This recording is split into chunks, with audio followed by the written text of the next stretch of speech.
when you read Tulsi Ramayana, that's 500 years ago, he talks about how God allows all creatures inside him, and he uses charachar, which is plants and animals, nara, napunsak, nari. So man, queer, and nari. So the use of the word queer, and there are words for queer. Napunsak, not quite a man. What does it mean? Is it referring to a lesbian? Not quite a man, because she desires a woman, but she's not quite a man. Or a homosexual. He is a man but doesn't desire a woman. Or does it refer to a transgender person? So these words are very strange. Napunsaka. The Bhagavad Gita has a word called kliba. There is another word in the Buddhist literature, there is a word called pandakka. And the story goes that the pandakka has a strong sexual appetite, and therefore the Buddha says he shall not be ordained as a monk. He is not ostracized. He's just said that isko tum muni nahi bana sakte. You can't make him a monk. But he's acknowledged. He exists. Or she exists.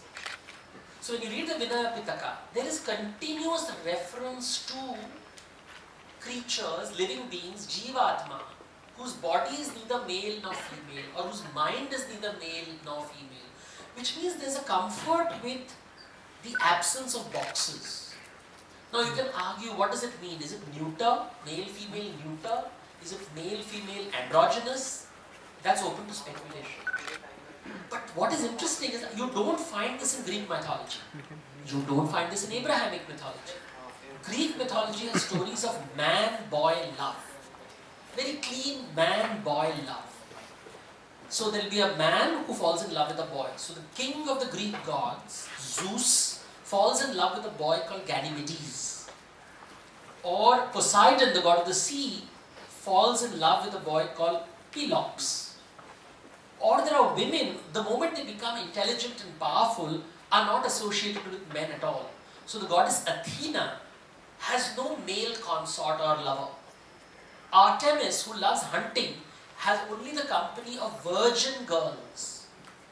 So these kind of stories, Greek mythology is giving one particular form, man-boy love, women who don't like male company but prefer female company. And then you come to Indian traditions where there is a very different language being used. They use gender repeatedly and always talk of three genders. 1, 2 and neither 1 and 2. Or 1 and 2. And that's what makes you start thinking. It's a culture which is comfortable with the ambiguous, with the word queer. That everything cannot be put in a box. Life, the diverse nature, it falls in line with philosophy. Because the philosophy speaks about diversity obsessively. You see, there are two types of mythologies in the world. One mythology says all creatures in the world are equal. The other mythology says all creatures in the world are diverse. Equality and diversity are the opposites of each other. An equal world creates a homogeneous society. It works towards homogeneity and therefore deprives everybody of identity. A diverse world celebrates identity and therefore everybody is different. But the problem with that is that we become unequal and eventually hierarchical. So both have problems. Equality will create homogeneity, diversity will create hierarchy. What do you choose? What should you choose? And these are the questions that emerge when you start reading the mythology. For example, let's look at the stories.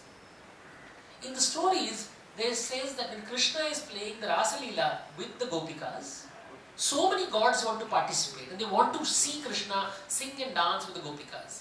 They approach Vrindavan, but the river Yamuna says you cannot enter this grove. It is meant only for women.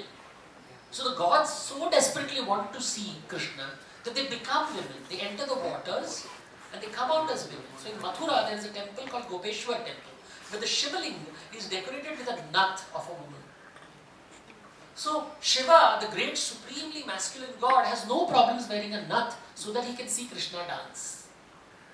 Or there is the story of Aruna, that is the god of twilight.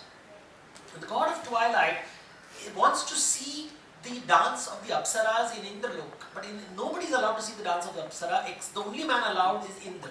So he becomes a woman. and comes into this hall, and Indra looks at this woman and says, oh, I've never seen such a beautiful woman, and therefore I must have sex with her. So Indra is obsessed with this, right? And he produces a child on her. And the child is called Vali in the Ramayana. And then he goes, and Aruna goes and meets the sun god, and the sun god says, why have you taken a female form? Show it to me. And he falls in love with her when he sees the female form of Aruna, and they have a child, and that child is called Sugriva.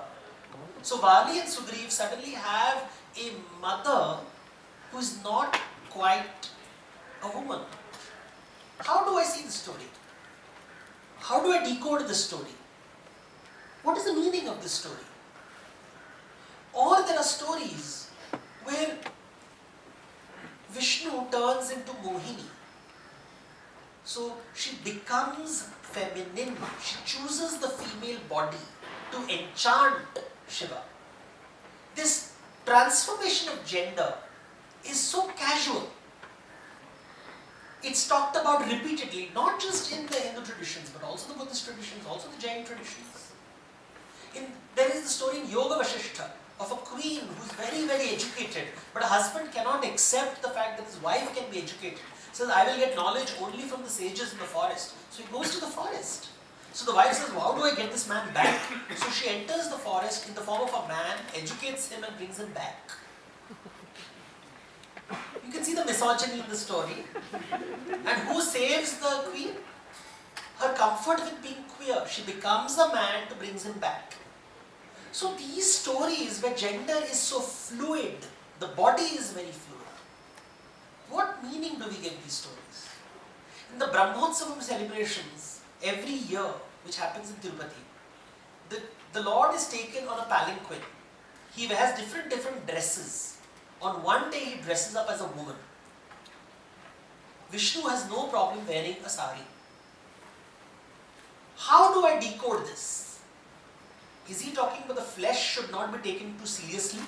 The soul is more important? And the flesh can be male, female or anything? Is he referring to desire? Is he referring to... What is he referring to? These are the questions that emerge repeatedly. The fact that such stories, I will never see a story in the Abrahamic tradition of God who is also a woman. Or a prophet who cross-dresses. That's unacceptable. Different worldview. So what kind of a worldview am I hearing?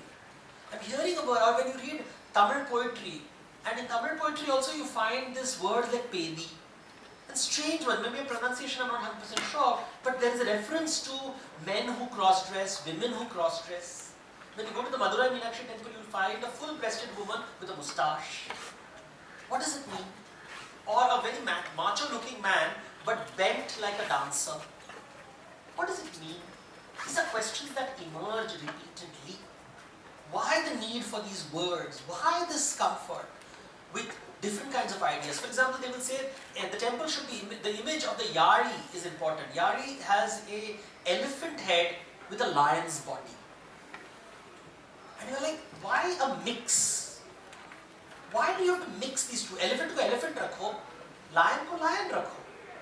Why does the artist insist on merging the two? Because lines have to be blurred. These lines are human creations. In nature there are no boundaries. Boundaries are created by man, by language. In Sanskrit the language has no gaps between words. The word is called sandhi. The words telescope into each other. In English we separate the word. There is a pause, there is punctuation. We separate things. You know, the Namalvar's poetry says, where is God? And he says, here, there and everywhere in between. What is he referring to? Here, there and everything in between. These are only in the 20th century, late 20th century, did the West come up with the idea of the queer. It has always been part of Indian tradition. The idea, the acceptance is a different conversation. Idea, ये विचार है. We are saying the world is like this. Whether you can handle is up to you. अगर अहंकार है, तो तुमको divisions दिखाई देंगे. The divisions will be rigid. Because when you have ahankar, you are so insecure that you want the world to be in your control, like a neat Excel sheet. Everybody loves Excel sheet, right? Mostly control freaks. Because everything is in neat little boxes. Comforts you.